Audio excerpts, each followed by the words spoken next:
Hello student, class 10th का जो हमारा भूमंडलीय कृत विश्व वाला लेसन चल रहा है, उसका जो हमारा अगला टॉपिक है वो है 19वीं सदी के आखिर में उपनिवेशवाद। जैसे मैंने आपको बताया था, उपनिवेशवाद का मतलब होता है कि एक मालिक देश के द्वारा एक गुलाम देश पर शासन करना या एक कमजोर देश पर शासन करना। जैसे कि अंग्रेज लोग थे, वो भारत पर शासन करते थे, तो अंग्रेजों का भारत जो है वो एक उपनिवेश था।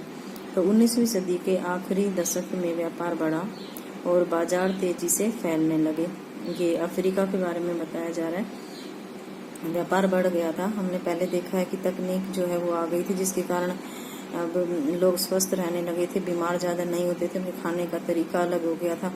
तो इस तरह से व्यापार भी बढ़ने लगा था। यह केवल फैलते व्यापार को संपन्नता का ही दौर नहीं था।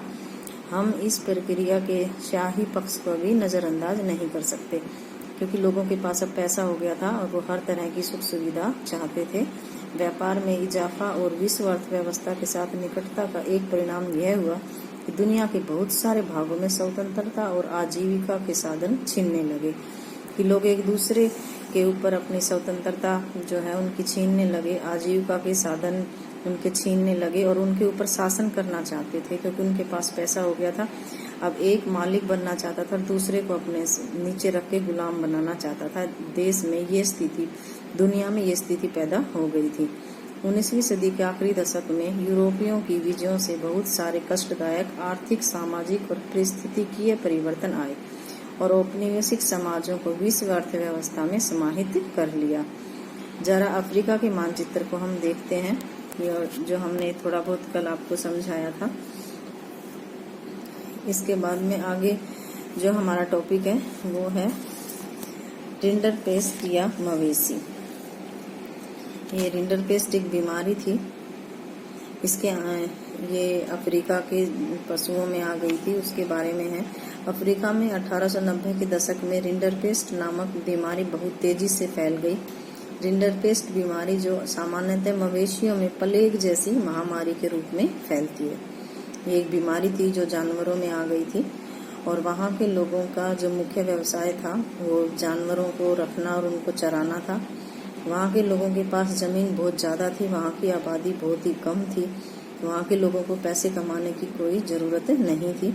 लेकिन देखते हैं कि यहाँ पर जो सिचुएशन थी वो बिल्कुल ही अलग थी और देश से, तो उनका लोगों की आजीविका एवं स्थानीय अर्थव्यवस्था पर काफ़ी गहरा प्रभाव पड़ा।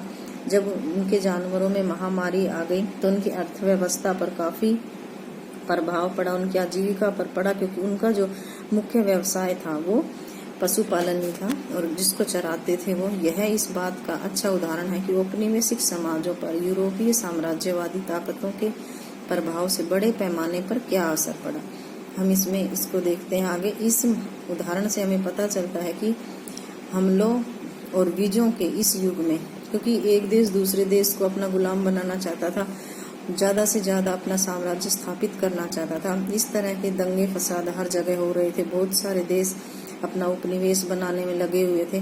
तो ऐसे युग में दुर्घटनाग्रस्त फैल गई और मवेशियों की बीमारी ने भी हजारों लोगों का जीवन में भाग्य ही बदल डाला।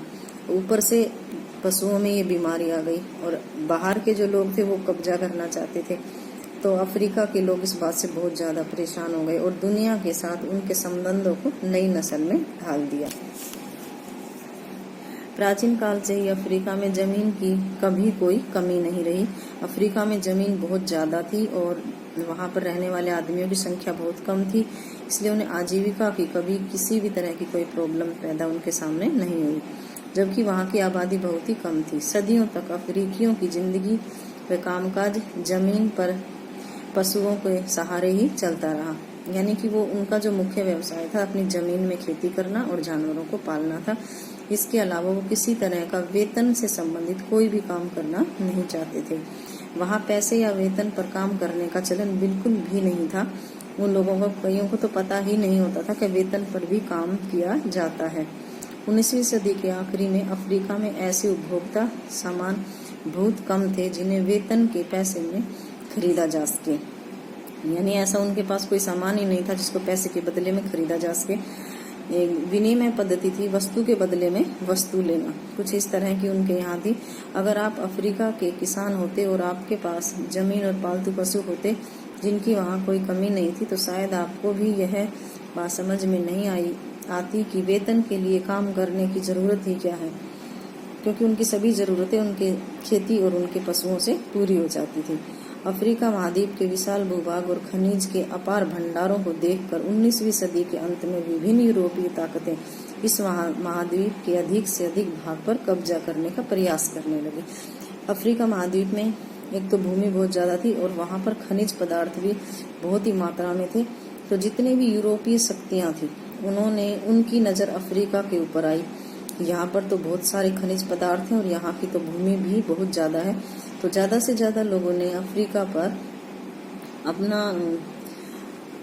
को अपना गुलाम बनाने की कोशिश की। यूरोपीय लोग अफ्रीका में बागानी खेती करने और खदानों का दोहन करना चाहते थे। यूरोप के जो लोग थे वो वहाँ के खेतों में खेती करते और उनके खानों में दोहन करना चाहते थे, यानी उनके जो खनिज पदार्थ जो निकलता था उसके ऊपर भी अपना कब्जा करना चाहते थे ताकि उन्हें वापस यूरोप भेजा जा सके। लेकिन वहाँ ऐसी कोई समस्या आई ही नहीं जिनकी उन्हें उम्मीद नहीं थी। उनके सामने कितनी विपरीत समस्या आई जो उन्हें बिल्कुल भी नहीं लगता था कि ऐसा भी हो सकता है, क्योंकि वहाँ के लोग तनख्वाह पर काम करना पसंद नहीं करते थे, क्योंकि उनकी जो जरूरतें थी वो उनकी जमीन और पशुओं से पूरी हो जाती थी। तो वहाँ के लोगों पर उन्होंने बहुत ज्यादा कोशिश की, उसके बाद में भी उन लोगों ने वहाँ काम जो है पैसे पे काम करने से मना कर दिया। मजदूरों की भर्ती और उन्हें अपने पास रोके रखने के लिए मालिकों ने बहुत सारे हथकंडे अपनाए, अलग अलग तरह के तरीके अपनाए ताकि वो उनके पास काम करने लगे। लेकिन सारे के सारे तरीके उनके रखे रहे, किसी भी व्यक्ति ने उनके वहाँ पैसे में काम करने से मना कर दिया उन पर। फिर इसके बाद में यूरोपीय लोगों ने अलग तरीका अपनाया कि यहाँ के लोग, अफ्रीका के लोग उनके साथ काम करें। उन्होंने क्या किया कि उनके ऊपर बहुत ज्यादा मात्रा में कर लगाना शुरू कर दिया, जिनका भुगतान केवल तभी किया जा सकता था जब करदाता बागानों या खदानों में काम कर सके। काश्तकारों को उनकी जमीन से हटाने के लिए उत्तराधिकार कानून भी बनाए गए, यानी घर में सिर्फ एक ही व्यक्ति को प्रॉपर्टी मिलेगी। नए प्रकार के कानून के माध्यम से यह व्यवस्था कायम की गई कि अब किसी भी परिवार के लोग में किसी एक व्यक्ति को ही पैतृक संपत्ति प्राप्त होगी। इस कानून के द्वारा आपको कभी ऐसा लगता है कि उनके नाम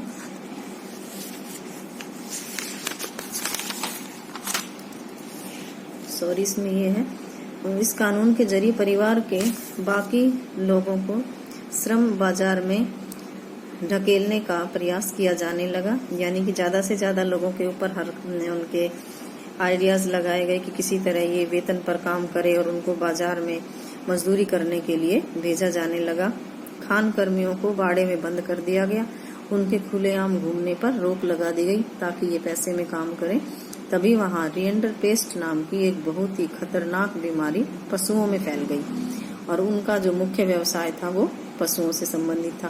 तो अफ्रीका में रिंडरपेस्ट नाम की बीमारी सबसे पहले 1880 के दशक में आखिरी सालों में दिखाई दी।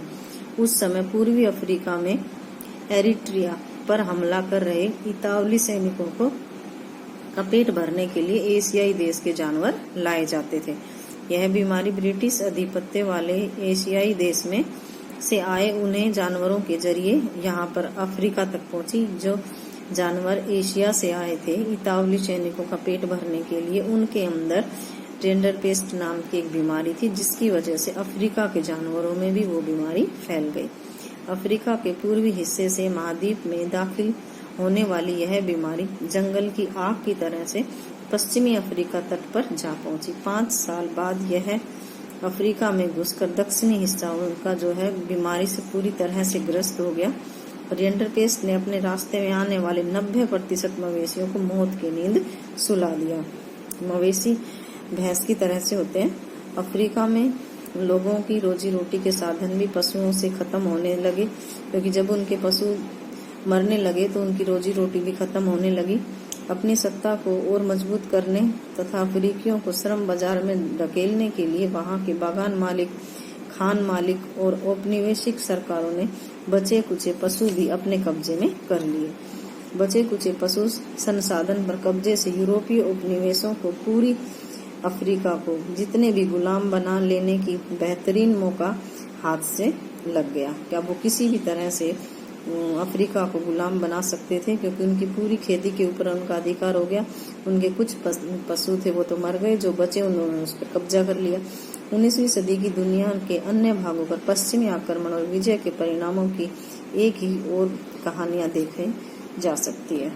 इसके बाद हमारा अगला टॉपिक है